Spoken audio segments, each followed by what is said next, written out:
Good morning, Karil Hinyero Tips. Have a blessed Sunday to everyone. Yan, usapang pakyawan versus arawan naman tayo mga idol. Pag-uusapan natin yung disadvantage at advantage ng dalawa na to. Okay, unahin natin dito sa pakyawan. Ano nga ba yung advantage mga idol? Siyempre kapag mayroon kang timeline na 1 week lang, kung ikaw ay nagmamadali, ang pakyawan ay wala ka nang poproblemahin. Kumbaga, mabilis siyang matapos. Okay?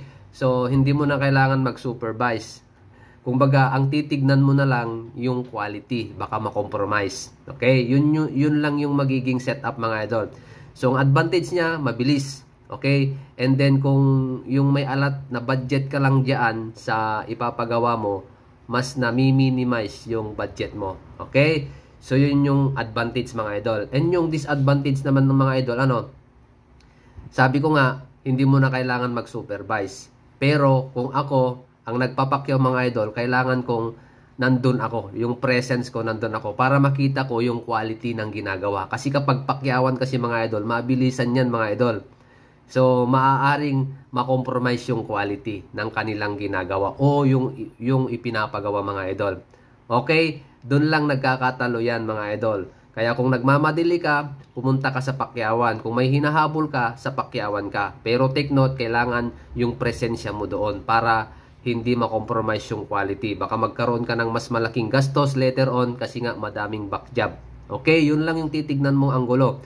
Pagdating naman dito sa arawan mga idol, kung may mga minors kang mga ipinapagawa mga idol, sa arawan ka. Okay? Ano nga ba yung advantage ng arawan? Siyempre, yung arawan kasi, mga idol, mas lesser yung ibabayad mo sa kanila. Okay? Mas lesser yung ibabayad mo sa kanila kumpara sa pakyawan. Pagdating naman sa disadvantage ng arawan mga idol, kapag umulan, hindi sila makapagtrabaho, consider na tumatakbo yung araw nila. Okay? Magbabayad ka. At pwedeng ma-extend pa yung days ng working days nila. So, ibig sabihin, doon pa lang gumagastos ka na mga idol.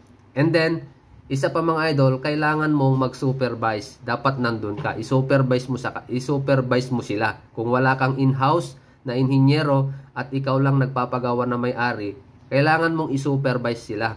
Kailangan mong i-monitor, turuan. Hindi gaya nung sa pakyawan, wala kang problemang supervision doon. Ang pan mo lang doon, yung titignan mo lang doon, yung quality.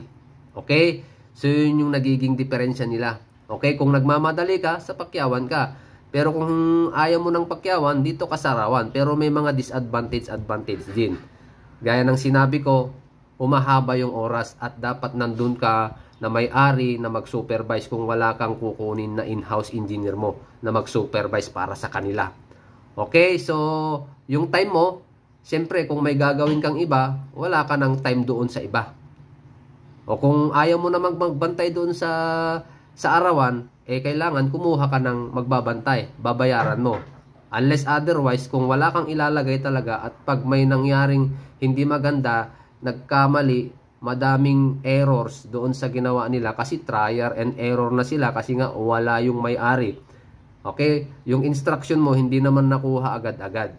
Okay, so maaaring mag-eksperimento na sila. Pagbalik mo, wala na, sablay na.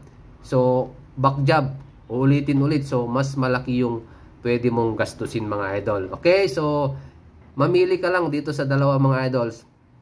Since na-discuss ko naman na, alam ko, naintindihan mo. Kung meron akong hindi nasabi, pwede kayong mag-comments dito sa comment section. Pwede nating pag-usapan doon.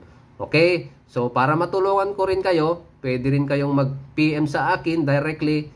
At least, masagot ko ang inyong mga katanungan. Okay? Pero bago ang lahat, baka pwedeng pa-share naman itong video na to and pa-likes at mag-comments na rin kayo para madami tayong maabot na tao na kagaya nyong naghahanap ng kasagutan sa inyong mga katanungan. Okay? Maraming salamat at God bless po sa ating lahat.